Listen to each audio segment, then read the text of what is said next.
Apple's first foldable iPhone is officially here, and it could be the most significant iPhone ever produced. Samsung already owns the Galaxy Fold moniker, which is too similar for Apple's liking.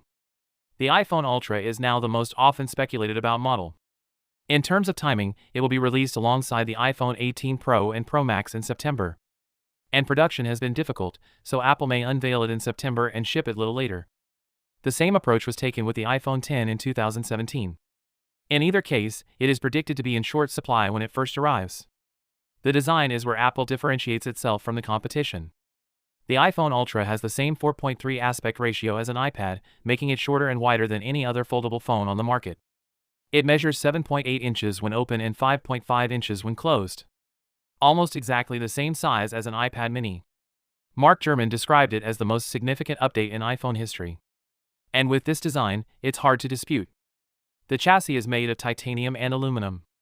The stress-bearing elements are made of titanium for strength, while aluminum is used elsewhere for heat dissipation and weight.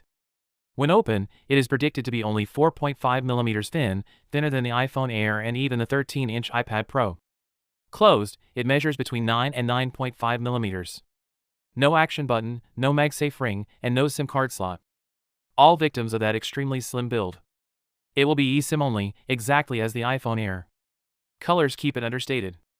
A lighter and deeper tint that is closer to indigo than genuine black, similar to the deep blue on the iPhone 17 Pro. For years, the wrinkle was the only thing preventing Apple from delivering a foldable device, and they supposedly refused to ship until they fixed it. Apple pursued a crease-free display regardless of the cost.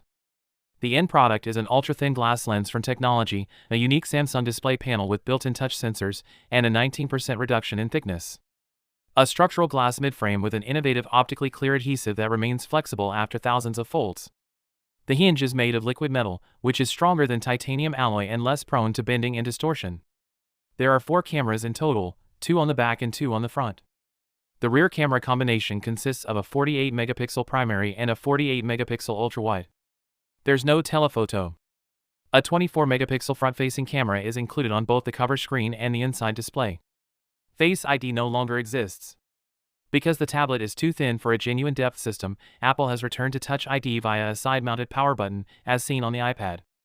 Under the hood, Apple's A20 chip on TSMC's 2nm process is up to 15% faster and 30% more efficient than the A19, with RAM integrated directly onto the wafer via WMCM packaging for improved performance and heat management. The modem, which comes with 12 GB of RAM and vapor chamber cooling, is Apple's second.